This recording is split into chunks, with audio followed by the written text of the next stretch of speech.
Hi. I am making this video for any Jehovah's Witness or family of Jehovah's Witnesses that have been affected or that are currently dealing with shunning through disfellowshipping because someone in their family is gay. This story that I'm telling is about my brother Stephen. Stephen and I were from infancy raised one of Jehovah's Witnesses. It was our whole life. One of our family members is Stephen Lett. He is one of Jehovah's Witnesses governing body members.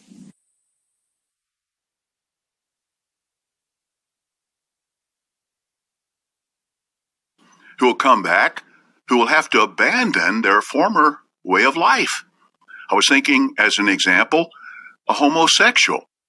Now, this former homosexual comes back in the resurrection, and he really thought, and he was taught, and he came to believe that God accepted him with that lifestyle. But now he's going to learn about Jehovah's moral standards, and he's going to learn that Jehovah will not lower his standard to accommodate us. We have to come up to Jehovah's standard. Will he change? Will he adjust? It'll be up to him. Stephen got baptized when he was about 18. A few years after he was baptized, he came out. Now, anyone that is one of Jehovah's Witnesses know that when you're gay, that is an unacceptable life and rejected by Jehovah. So this was a very difficult thing for Stephen to have to deal with. So much so that he had this choice to make. He had a choice to either live true to himself and be who he was, or live a lie and stay one of Jehovah's Witnesses. The two options come with great consequences. You know, if he lives his life as who he is, then he is going to be disfellowshipped and thus shunned from his family, including myself at the time. And to understand how difficult of a decision that this was is to really understand Stephen. He wasn't ashamed of who he was, but he was making a decision to potentially lose his entire family and all of his friends that he grew up knowing. And I can't imagine any person would take that decision lightly. And Stephen didn't. It weighed heavy on Stephen, so much so that his life became very dark for a period of time.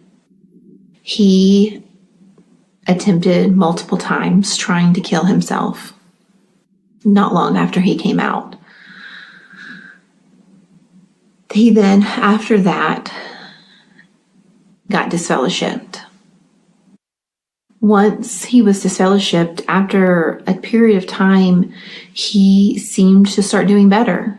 He made a life for himself and lived that life for many years.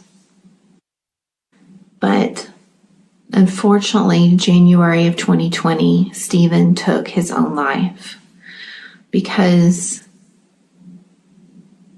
the pain and loss became, I think, a little too much. And I don't think he was able to deal with that anymore. I'm telling this story, as I said at the beginning, because I'm hoping to reach people. Anyone that is currently dealing with this, anyone that knows of someone dealing with this, Please do not take this lightly. Please put thought into shunning. This goes beyond loving discipline and is cruelty, especially when it ends up with someone dying. I want people to understand that if you're going through this currently or have, that you're not alone. I wish Stephen could have felt that and seen that. I want to develop a community that shows that they're not alone. I want to address why I'm doing this, why I'm making this video. It is not out of revenge. I am not mad at anyone. I love my family dearly and my friends, and I know this will affect you. But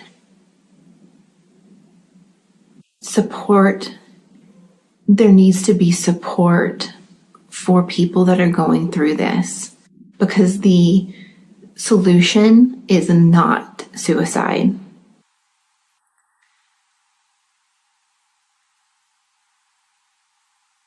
I hope that if I can reach one person that can see through the other side of this and see that there is support out there for them and it saves a life, then the potential of what I'm losing, that is worth it to save a life.